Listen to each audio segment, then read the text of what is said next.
Hello, everyone, and welcome to the Lit Up Lightworker Podcast, bringing you fun and soulful interviews with spiritual teachers with the aim of tuning you in and lighting you up.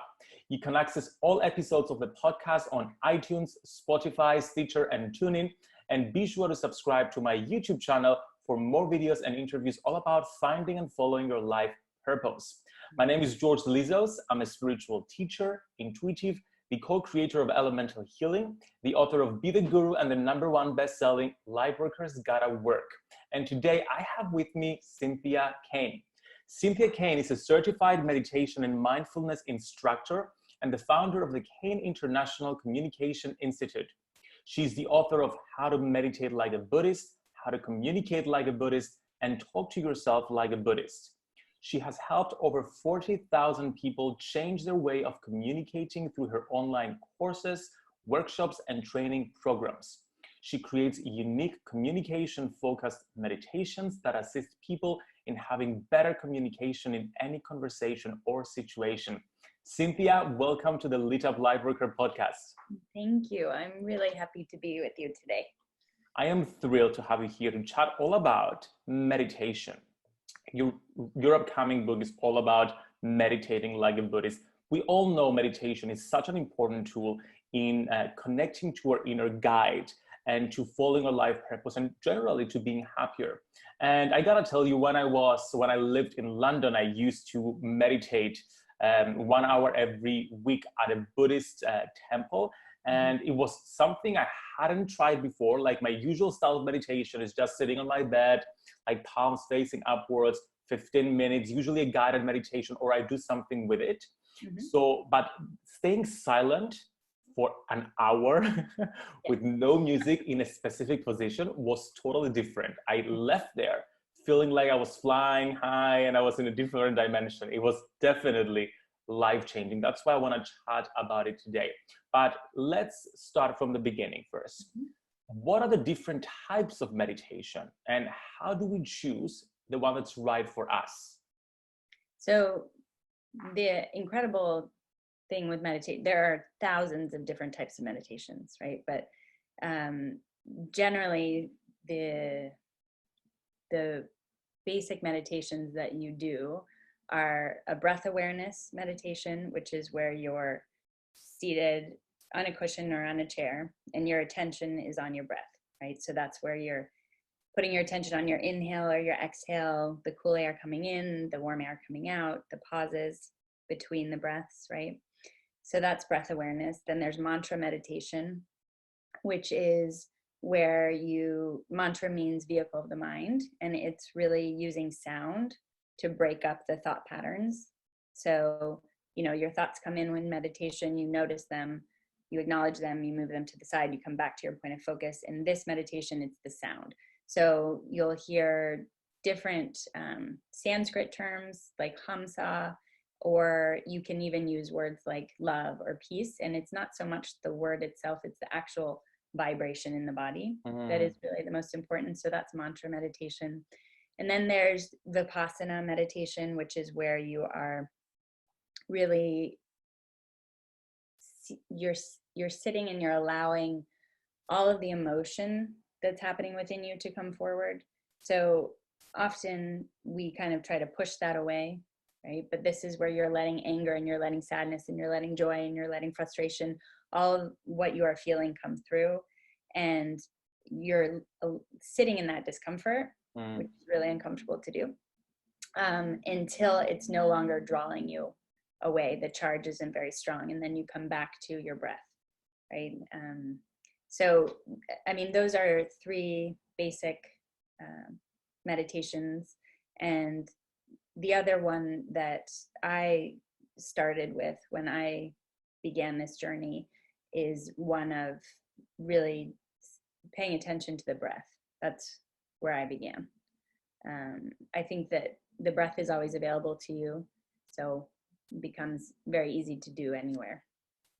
Indeed, and that's actually the meditation I started with as well, just because it's just so simple. As you said, our breath is always with us. So basically, you shared with us 3 so this seems to me like mindfulness-based meditations, in the sense that you're being mindful of something, whether it is your breath or a mantra that you're focusing on, or your emotions basically, and allow them to pass through your body. And how do we know what's the right one for us? Are different types of meditations better for different types of people? So I believe there are different meditations that are better for different circumstances that you might find yourself in, or situations that you might find yourself in, or emotion that you might find yourself in. But for finding what type of meditation suits you best, it really begins with trying each of them, right? And there's metta meditation, which is where you're focusing on loving kindness and you're reciting phrases and things of that sort. There's gratitude meditations. There's a lot of different types, right? So it's kind of picking and choosing, starting, and then seeing where you feel the most connected for yourself, right? Some people love mantra meditation. Some people hate it, because where for other people, it really helps them come back to the present moment, get distracted, come back to the present moment. Other people, it's just a constant distraction, right? Whereas the breath for them is the most easy to focus on. So it is trying it. It's starting to just see how you exist and how you experience the different meditations to know what's best for you. You're absolutely right, because I find with myself, although I was first trained to do the silent meditation or focusing on the breath, I found my mind getting distracted too much. So what works best for me now is visualization meditation. I take myself on a journey. I go somewhere and I'm there and I'm seeing stuff. And if I take myself to a meditation place in my mind and try to be quiet in that visualized meditation place, I'm quiet. It's so weird, but it works for me. So yes, it's just a matter of experimenting, I guess, and see what works. Yeah. Now, meditation, because it's so important, so many people practice it, but because many people don't know how to practice it correctly, or they haven't received any guidance on how to overcome those blocks that I've just shared. They have a difficulty in implementing it and bringing it into their daily practice. What do we get wrong about meditation? Why do so many people struggle with it? I think a lot of us struggle with it because in our minds, it seems bigger than it is. It seems that to really experience the benefits of it, we need to sit for hours at a time, or we need to go to India, or we need to, sit with a guru, or those types of thoughts have a way of preventing us from experiencing it or seeing the practice as it is. And it's a very simple practice. It's a very simple process. And so I think that knowing that you can sit for 10 minutes a day, you can sit for 2 20-minute periods a day.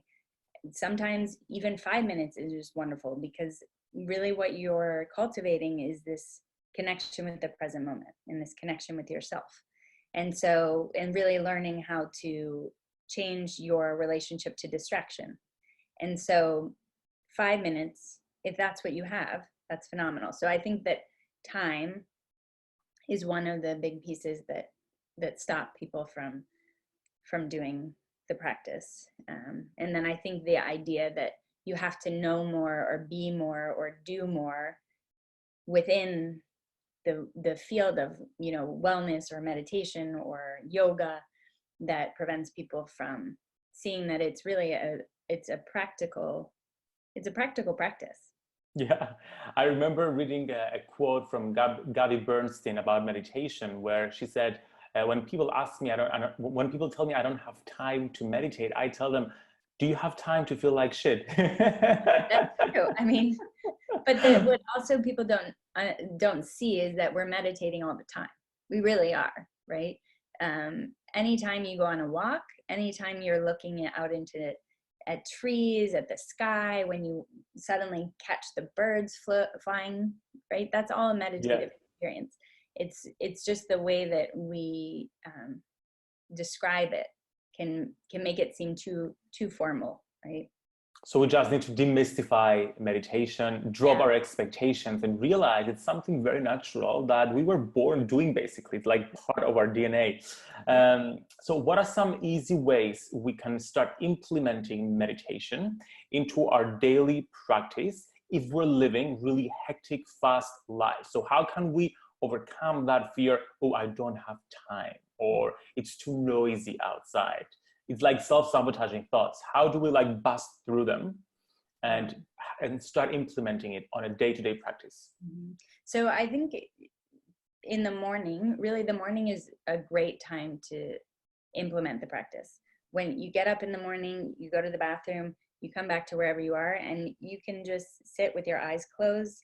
You can, I don't recommend actually lying in bed, but lying in bed you could do before nighttime, right? Before going to sleep, you could do a practice before going to sleep.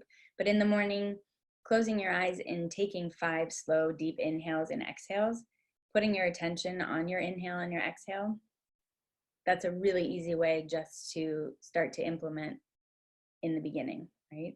Then you can set, I have a lot of students who set timers on their phones, and they know, okay, this is my time to meditate, and they'll take their lunch break and they'll take 10 minutes during lunch and they'll just sit.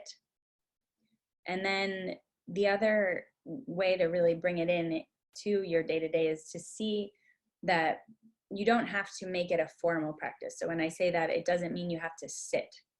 So you can bring it into your day-to-day by choosing activities that you do often and slowing down and starting to pay attention to how you're interacting in that moment, right? How are you opening the car door? How is your hand touching the handle? What's the sensation, right? When you get into the car and you sit down, what is your body doing? What are you feeling, right? How does the cushion feel on your leg? So you're turning it more into kind of a mindful moment. The other you can often do is in those moments where you are feeling the stress and you're feeling overwhelmed, just simply close your eyes. Just close your eyes and then open them again, and it will just shift so much of what's causing the chaos. You'll just start to feel a little more centered. And you can do little body scans in that moment too. You can just close your eyes and just go from your head to your toes and just quickly scan to see where you're feeling any stress, and just inhale and kind of release that through your exhale. So there's little ways. It's really easy. We really don't have any excuses not to do it. Like I often do it at the gym, like on the treadmill while I'm there, I just look out and I look at the sky and then I observe the clouds go by, and then I'm like, oh, I'm meditating. Like, or another great one when you're running or when you're walking is just noticing what your feet are doing, right? Like being really mindful. Yes, it's really being mindful during your days. So what are the benefits of meditation? Why meditate? What is the motivation behind it? Gosh, there are so many benefits. I mean, there's physical benefits of, it lowers your blood pressure. It can increase fertility. It helps with insomnia, right? It reduces anxiety, reduces stress. And then, on an emotional level, it improves confidence, self-esteem. You become more connected with yourself, connected with the world around you. Compassion, you start to cultivate so much compassion, like self-compassion, and then compassion for others. And the world, it becomes more of a friendly place because a sense of trust begins to happen within you as you continue your practice. It helps you focus on one thing at a time. It brings you into the present moment. It makes you become more responsive instead of reactive. And you really learn to connect with others in the ways that you respect. And how often would you say is the right amount to meditate? Is there a right amount? And like how long and how often? Yeah.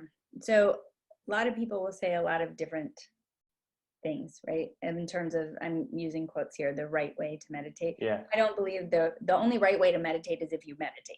To me, it's the right way to meditate. I love it. And when you get distracted in your thoughts, you just come back to your present focus. That to me is when you know you're doing it right or correctly. I think that 10 minutes a day is plenty, right? 10 minutes a day for 8 weeks, you're going to start to see the benefits. You're not going to notice. When I first started meditating, I couldn't tell you what was happening, but I could feel it. And that's what begins the process. And then the more you sit, the more you want to sit. And so then you can then maybe move into 20 minutes a day. Then you could do 20 minutes 2 times a day. right? You can kind of increase your time, but in the beginning, there's no need to sit for long periods of time. The goal is not to become like the best meditator in the world, you know. Yes, and I remember when I used to go to the Buddhist temple, and it was an hour meditation. That was a beginner's meditation, and I'm like, I was already an advanced like meditation like practitioner. And imagine the people who went there for the first time, and their first introduction to meditation was sit silently for an hour with your eyes open, because it was an open eye meditation. You had to like have them like slightly closed, but it was mostly open. Like that's like, no wonder people freak out sometimes. I mean, to me, that's why I think it's so important to bring it down, like bring it down to the ground, right? Yes. In the sense of being able to say, yes, you can go and you can sit for an hour, you can go on a silent retreat for 3 days, or you can still feel the benefits, begin to cultivate a relationship with meditation first. And that to me is the most important, is to create a ritual with it, so it becomes just a part of your day-to-day, like brushing your teeth. Yes, so make it a doable part into your life. And then the more you love it and practice it, the more you'll be inspired to experience it in different ways as well. Yes. Now, Cynthia, tell us about your book, your new book, all about how to meditate like a Buddhist. What is it about? Well, the title says it all, but what can people expect by going through the pages? So it really is exactly what we're talking about, demystifying what is a very large topic, right? And teaching you the practice of meditation, making it easy, making it doable, making it something that people can see as a benefit, right, for them. And it goes into more prescriptive meditations to cultivate generosity, to cultivate wisdom, right, to cultivate compassion. And then there's also 30-day challenges or 5-day challenges within it, 10-day challenges, just to really start people on their way to learning this practice. It's a basic guidelines. So by the end, my hope, my want is for people to just start practicing, right? That's what I want. I want people to just get their feet wet, get into it, and then see how it helps them, see how it changes their relationship to stress and overwhelm and, anxiety and fear. I mean, all of the things. So I love how practical it is. And I have to get this question out. Is it solely Buddhist meditation you're teaching in the book, or is it just different types of meditation? So the focus is Buddhist meditation, but I do incorporate other types of meditation in there as well, just for like what you were talking about, visualization and things of that sort. I think it's important that people see that there are other types of meditation besides those where you are just sitting in silence. Yes, I love this. And I'm so excited for people to get their hands on it. Cynthia, where can people get the book, and where can people get in touch with you and learn from you? Yes, so you can get the book in any bookstore, but also on Amazon. That's always a option there. And you can find out more about the work that I'm doing at cynthiakane.com. You can follow me on Instagram at CYKANE1. And I really love hearing from everyone. So if you pick up the book, or if you reach out, just let me know you heard from me on this podcast, and I'll say hey. Perfect. Cynthia, thank you so much for sharing all your practical meditation practices. You've literally demystified meditation in 15 minutes now. And I'm sure everybody has like practical tools they can use right now today to start either deepening their meditation practice if they have one, or start bringing it into their daily routines and rituals. Sending you lots of love, and enjoy the rest of your day. Thank you. You too.